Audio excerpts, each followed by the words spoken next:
like to know at this point if you are sure that Liam is Mohbad's son. I ask this because not only your father-in-law is asking for paternity test, a lot of people are asking for this paternity test, and it's been like almost 2 years since your husband passed, and the paternity test has not been done.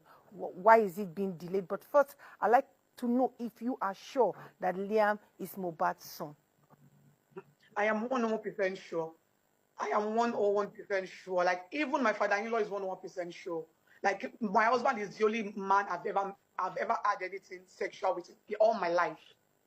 So even my father-in-law is 100% sure, because this little baby is something that we actually pray for. It is not something that I really want to have. Like, I was pressured to have it because I had him very young. I got pregnant when I was 23. So it's not something that I planned or I actually wanted. What do you mean you it's something you pressed for? People were praying for. Out of pressure. Like, my father-in-law wanted the baby. Not even me, not even my husband. He wanted the baby. He was always the one coming to us, telling us to get pregnant. Like, he wants me to have a baby. He wants me to at least have a baby for his son. So it's not as if myself and my husband, planned it, or so it was.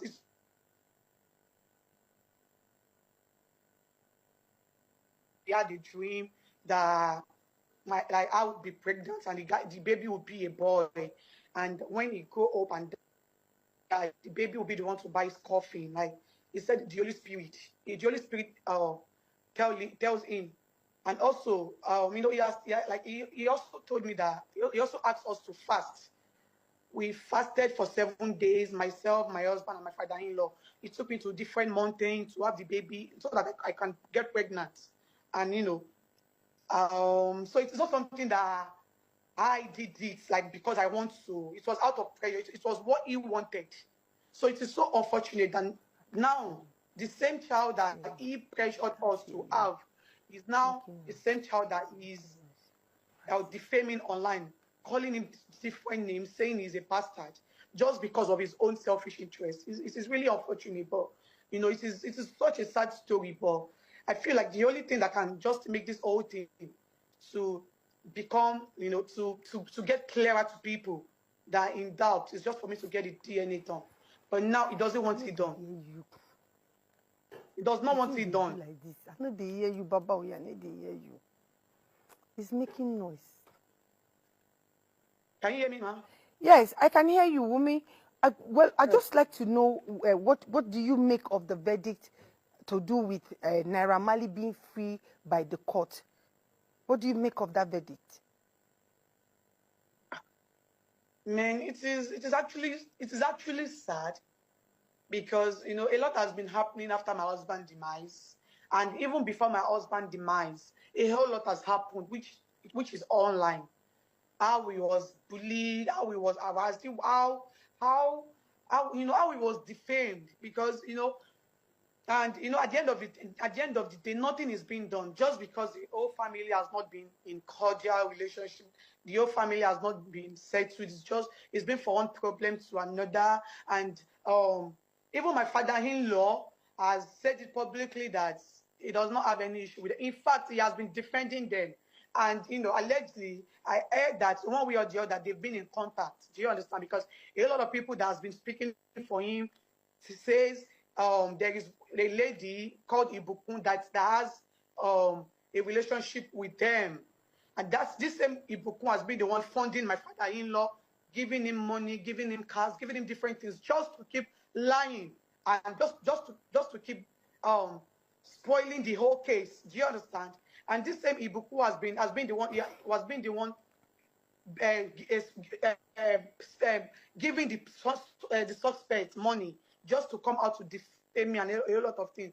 It's so unfortunate that at the end of the day, the people that I feel like can stand by my side to fight for justice for my husband are still the one dining with his enemies. Do you understand? When I heard the whole news, I felt really sad about it, because in one way or the other,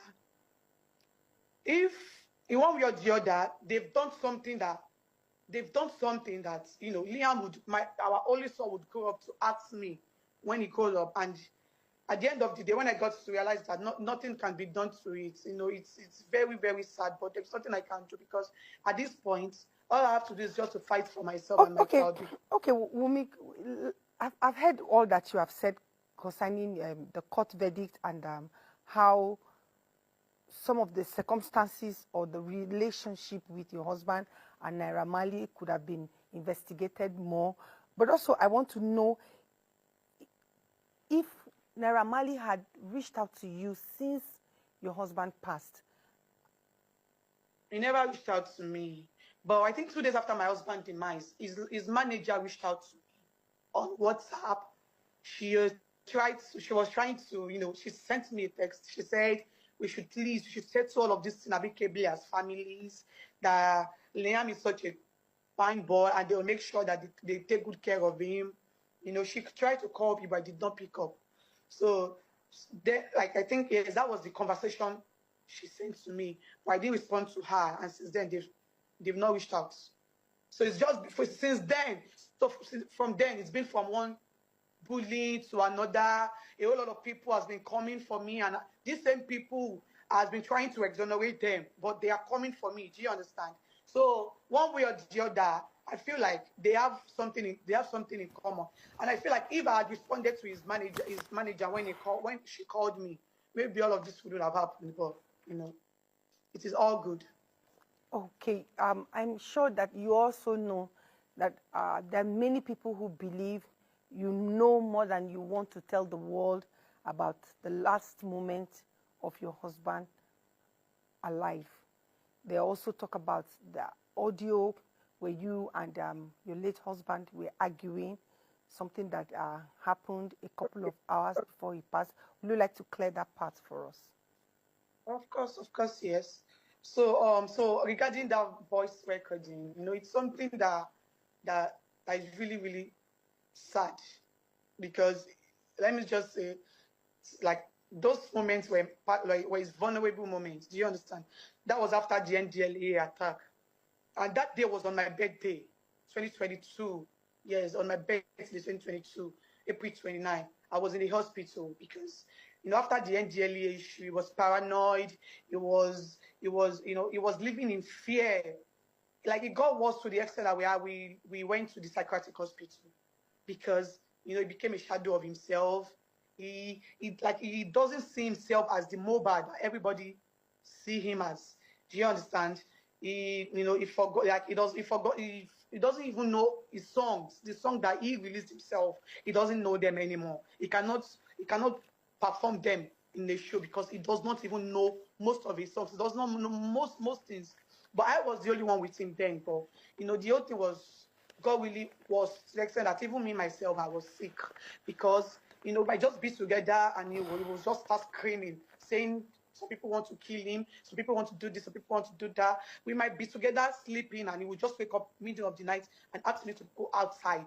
Irrespective of where we are, we have to go out until he's calm. Do you understand? So that day was on my birthday. He already wished me happy birthday. He already posted my picture online. He just called me. And he was like, where is the phone? Where is his phone? This same phone he was talking about was the same phone I was using. Where is his iCloud? The iCloud he was talking about was the same iCloud I am still using up to this moment. And the iCloud is his name. And that is the same iCloud myself and him were using. He was just saying different things. Where is his phone? That was the phone he was talking about. Okay, I get the background of that. I get the background of that. But real quickly, because our time is almost up. Okay, let me try to just summarize that. So, yeah. So I did that voice note because it was on my birthday and because I was sick.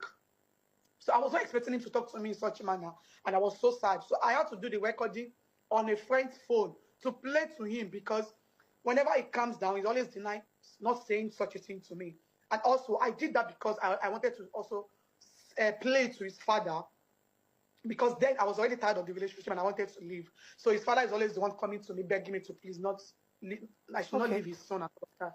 So I did that because I wanted to clear him, to make him know that, to let him understand how the whole thing has affected him. And I did the recording on a friend's phone. So there All is right. another girl that Wumi, I'm talking Wumi, to. you, This you, girl you've is responded to Marian. that. You have responded to that question. I'd like Yeah, to but know at this point why the paternity test is still pending and why your husband has not been buried. the reason why the paternity test is still pending is because my father-in-law doesn't want to do the DNA.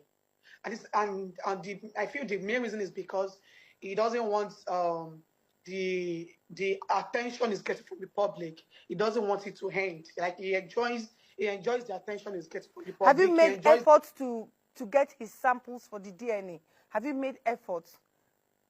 me or my father-in-law. You, because the news out there is that it is you who is declining from going for the paternity test. No. The whole world now knows the truth. People believe that because I was not saying anything. But I think for the past 3 weeks I've been saying my truth. So And what's now your a lot of truth? What's your truth? so Tell a lot of AIT. people know. Yeah, the truth. My truth now is that I have been ready for the DNA since 2023 up to this moment.